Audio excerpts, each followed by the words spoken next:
कुछ दिन पहले मैं बारबेक्यू नेशन गया था। टेबल पर बैठे बैठे मेरे दिमाग में बस एक ही सवाल घूम रहा था, यार ये लोग आखिर पैसे कमाते कैसे? इतना शानदार खाना, इतनी वैरायटीज, और वो भी अनलिमिटेड। मतलब कोई भी आए जितना चाहे खा ले, बिल वही रहेगा। लेकिन उस दिन मैंने सिर्फ पेट भरा था, दिमाग नहीं। क्योंकि जब मैं बाहर निकला और थोड़ी रिसर्च की तो जो देखा उसने सच में मुझे हिलाकर रख दिया। बारबेक्यू नेशन का शेयर प्राइस अपने पीक से 85% गिर चुका था। कभी इंडिया के डाइनिंग कल्चर पर राज करने वाला ये ब्रांड आज अपने सबसे बड़े संकट से जूझ रहा है। लेकिन सवाल ये है, ऐसा हुआ क्यों? आज हम बात करेंगे उस एम्पायर की कहानी जो एक छोटे से आइडिया से शुरू हुआ था, लेकिन आज सर्वाइवल की लड़ाई लड़ रहा है। साल था 2006 और जगह थी इंदौर का सयाजी होटल। यहाँ हर दिन सैकड़ों लोग खाना खाने आते थे, कबाब खाते, तारीफ करते। लेकिन एक शिकायत बार बार आती थी, भाई आते आते कबाब ठंडी हो जाती है। बाकी लोग इस बात को इग्नोर कर देते, लेकिन रेस्टोरेंट मैनेजर प्रसन्नजीत चौधरी के दिल में ये बात चुभ गई। उन्होंने सोचा, अगर खाना टेबल तक लाते लाते ठंडा हो जाता है तो क्यों ना खाना वही टेबल पर ही बना दिया जाए। यहीं से जन्म हुआ एक आइडिया का, जो आगे चलकर इंडिया के रेस्टोरेंट कल्चर को बदलने वाला था। प्रसन्नजीत ने ये आइडिया सीधा होटल के मालिक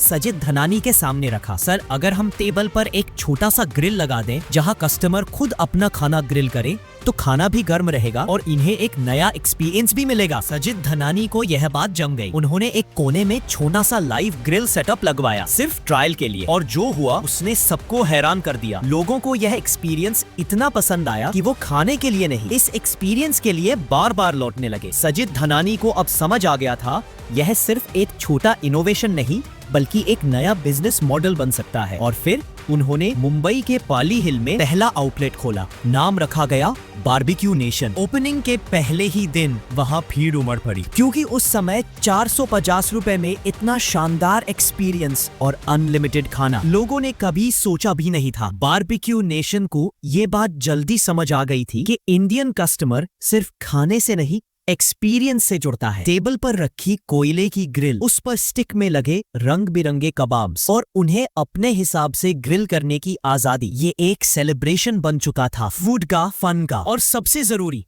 ग्रुप बॉन्डिंग का। 2 साल के अंदर ही दिल्ली, बेंगलुरु, हैदराबाद जैसे शहरों में बारबेक्यू नेशन के 13 आउटलेट्स खुल चुके थे। मेट्रोज में लोग खाने को लेकर एडवेंचरस होते हैं, नई चीजें ट्राई करने में झिझकते नहीं। और सबसे बड़ी बात, वाह! लेकिन दोस्तों, यही वो समय था जब कंपनी को एक ऐसा झटका लगा जिससे उबरना आसान नहीं था। फाउंडर सजिद धनानी का अचानक निधन हो गया। वही सजिद धनानी जिन्होंने एक छोटी सी शिकायत से एक पूरे एम्पायर की नींव रख दी थी। उनका यूं अचानक चले जाना हर कर्मचारी, हर आउटलेट और हर कस्टमर के लिए एक पर्सनल लॉस था। लेकिन उनके छोटे भाई कयूम धनानी ने इस जिम्मेदारी को अपने कंधों पर लिया और कंपनी को आगे बढ़ाया। अब आप सोच रहे होंगे कि इतने शानदार कॉन्सेप्ट और वैरायटीज के बावजूद बारबेक्यू नेशन की हालत आज इतनी खराब क्यों है? असल वजह है उनका बिजनेस मॉडल। टेबल ग्रिल एक हैवी कैपिटल इंटेंसिव मॉडल है। एक आउटलेट खोलने में ही 2-2.5 से 3 करोड़ रुपए लगते हैं। हर शहर में नई टीम बनानी पड़ती है, शेफ को ट्रेन करना पड़ता है, लोकल सप्लायर से पार्टनरशिप्स करनी पड़ती है। ये सब बहुत महंगा है और बहुत टाइम कंज्यूमिंग भी। और फिर पैंडेमिक ने इस मॉडल की कमर तोड़ दी। हाई रेंटल्स,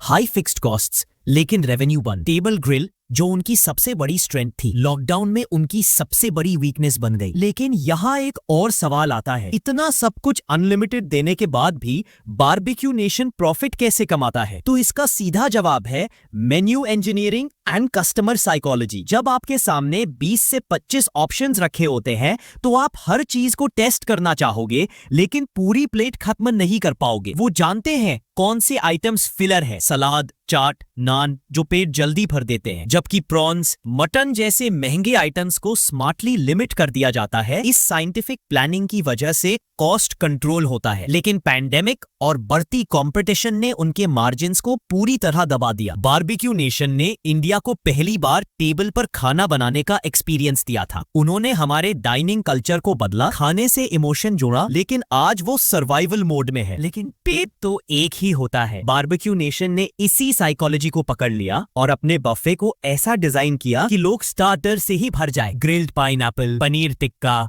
कबाब, ये सस्ते आइटम्स बार बार सर्व किए जाते हैं ताकि लोग मेन कोर्स तक पहुंचने से पहले ही फुल हो जाए। उसके बाद सैलड, चाट काउंटर, दिखने में हल्के पर पेट में भारी। मेन कोर्स में बिरयानी, चिकन करी, फिश जैसी महंगी चीजें होती हैं, पर तब तक 80% लोग भर चुके होते हैं। डेजर्ट में कुल्फी काउंटर सबसे हिट है, लेकिन वहां भी फ्लेवर्स और साइज ऐसा सेट किया गया है कि कॉस्ट कम और एक्सपीरियंस प्रीमियम लगे। बारबेक्यू नेशन की प्रॉफिटेबिलिटी का एक और राज table turnover. Industry average 1.3x के मुकाबले बारबेक्यू नेशन का टर्नओवर 1.8x से 2x रहता था। हर वेटर को ट्रेनिंग दी जाती थी कि fast service, smart order rotation और भीड़ को कैसे मैनेज करना है। साथ ही ड्रिंक्स, मॉकटेल्स और एड ऑन आइटम्स को अलग चार्ज किया गया, जो हाई मार्जिन आइटम्स होते हैं। इस मॉडल की वजह से कंपनी ने सालों तक सस्टेनेबल प्रॉफिट कमाया। मेट्रो सिटीज से निकलकर छोटे शहरों में जाना उनका मास्टर स्ट्रोक था। नागपुर, इंदौर जैसे शहरों में कम रेंट और ज्यादा एक्साइटमेंट। वहां बर्थडे सेलिब्रेशन जैसे छोटे छोटे टचेस ने कस्टमर को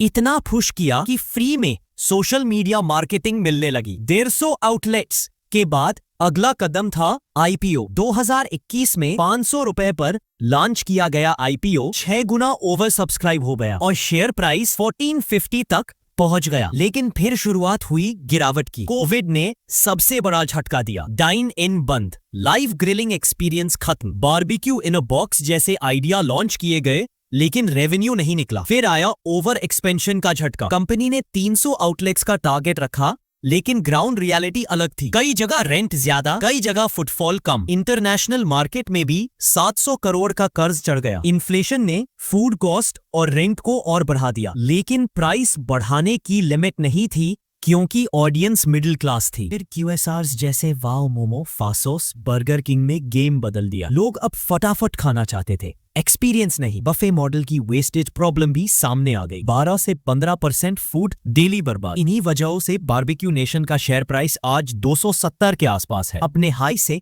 85% गिर चुका। तो क्या बारबेक्यू नेशन का दौर खत्म हो गया है? शायद नहीं, लेकिन इतना पक्का है कि उनका ट्रेडिशनल बुफे मॉडल अब पहले जैसा नहीं चलने वाला। सवाल ये है, क्या बारबेक्यू नेशन इस संकट से बाहर निकल पाएगा? क्या वो फिर से अपनी पुरानी पहचान वापस ला पाएगा? ये वक्त बताएगा। लेकिन उनकी कहानी हमें यह जरूर सिखाती है कि एक छोटा आइडिया भी अगर सही इमोशन से जुड़ जाए तो वो पूरे देश में तहलका मचा सकता है। अगर आपको ये कहानी पसंद आई हो तो लाइक जरूर ठोक देना और कमेंट्स में बताना, क्या आपने कभी बारबेक्यू नेशन का टेबल ग्रिल एक्सपीरियंस लिया है और अगली बार किस कंपनी की राइज एंड फॉल की कहानी सुनना चाहोगे।